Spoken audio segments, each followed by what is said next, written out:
The stolen party. As soon as she arrived, she went straight to the kitchen to see if the monkey was there. It was. What a relief! She wouldn't have liked to admit that her mother had been right. Monkeys at a birthday? Her mother had sneered. Get away with you, believing any nonsense you're told. She was cross, but not because of the monkey, the girl thought. It's just because of the party. I don't like you going, she told her. It's a rich people's party. The girl was barely 9 and one of the best in her class.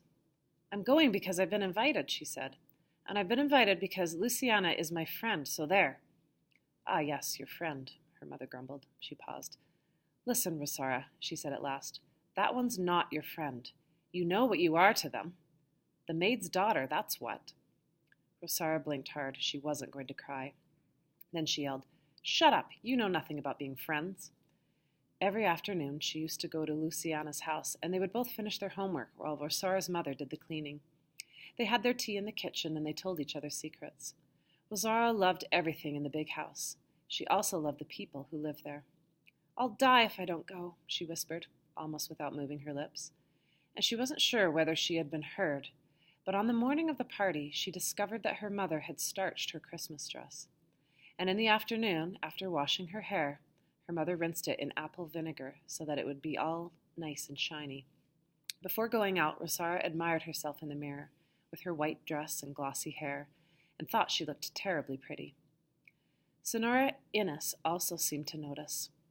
As soon as she saw her, she said, How lovely you look today, Rosara. Rosara gave her starched skirt a slight toss with her hands and walked into the party with a firm step. She said hello to Luciana and asked about the monkey. Luciana put on a secretive look and whispered into Rosara's ear, He's in the kitchen, but don't tell anyone because it's a surprise. Rosara wanted to make sure. Carefully she entered the kitchen, and there she saw it, deep in thought, inside its cage. Rosara was the only one allowed into the kitchen. Senora Innes had said, You, yes, but not the others. They're too much boisterous. They might break something. Rosara had never broken anything. She even managed the jug of orange juice, carrying it from the kitchen into the dining room. She held it carefully and didn't spill a single drop. And Senora Innes had said, Are you sure you can manage a jug as big as that? Of course she could manage. She wasn't a Butterfingers like the others. Like that blonde girl with the bow in her hair.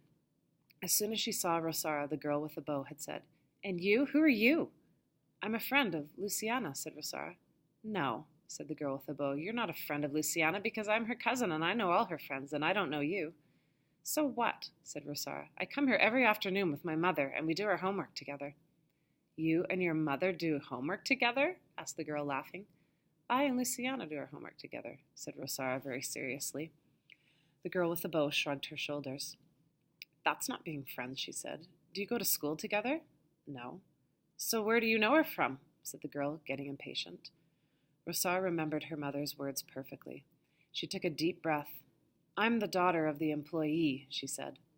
Her mother had said very clearly, If someone asks, you say you're the daughter of the employee, that's all. She also told her to add, I'm proud of it. But Rosara thought that never in her life would she dare say something of the sort. What employee? Said the girl with the bow. Employee in a shop? No, said Rosara angrily. My mother doesn't sell anything in a shop, so there. So how come she's an employee? Said the girl with the bow. Just then, Senora Innes arrived, saying, Shh, shh.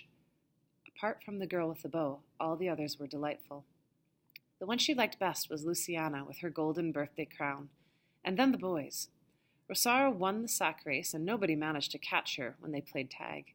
When they split into 2 teams to play charades, all the boys wanted her off for their side. Rosara felt she had never been so happy in all her life.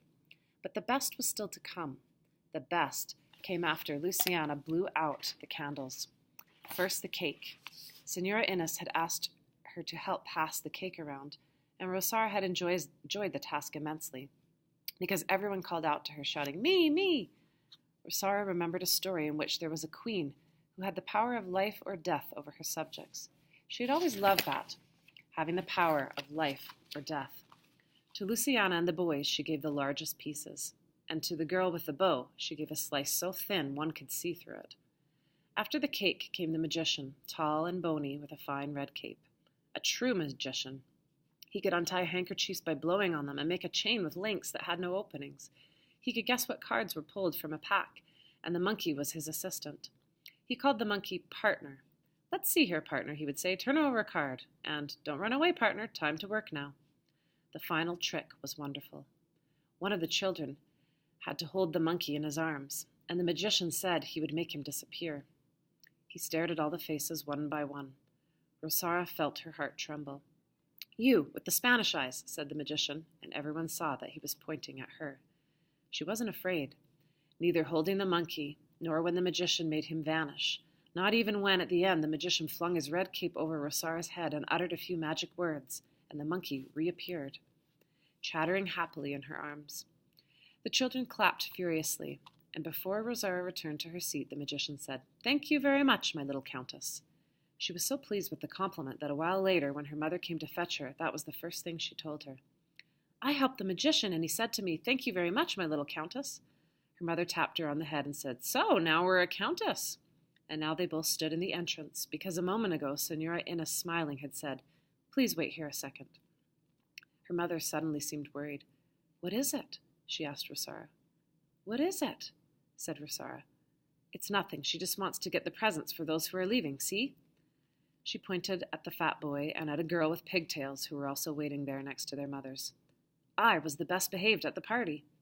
And she said no more because Senora Innes came out into the hall with 2 bags, one pink and one blue. First she went up to the fat boy, gave him a yo-yo out of the blue bag. Then she went up to the girl and gave her a bracelet out of the pink bag. Finally, Senora Innes came up to Rosara and her mother and said something that made Rosara proud. "What a marvelous daughter you have, Herminia." For an instant, Rosara thought that she'd give her 2 presents, the bracelet and the yo-yo. Senora Innes bent down as if to look for something. Rosara also leaned forward, stretching out her arm, but she never completed the movement. Senora Innes didn't look in the pink bag, nor did she look in the blue bag. Instead, she rummaged in her purse. In her hand appeared 2 bills. "You really and truly earned this," she said, handing them over. "Thank you for all your help, my pet." Rosara felt her arms stiffen, stick close to her body, and then she noticed her mother's hand on her shoulder. Instinctively, she pressed herself against her mother's body. That was all. Except her eyes. Rosara's eyes had a cold, clear look that fixed itself on Senora Innes' face. Senora Innes, motionless, stood there with her hand outstretched, as if she didn't dare draw it back, as if the slightest change might shatter an infinitely delicate balance.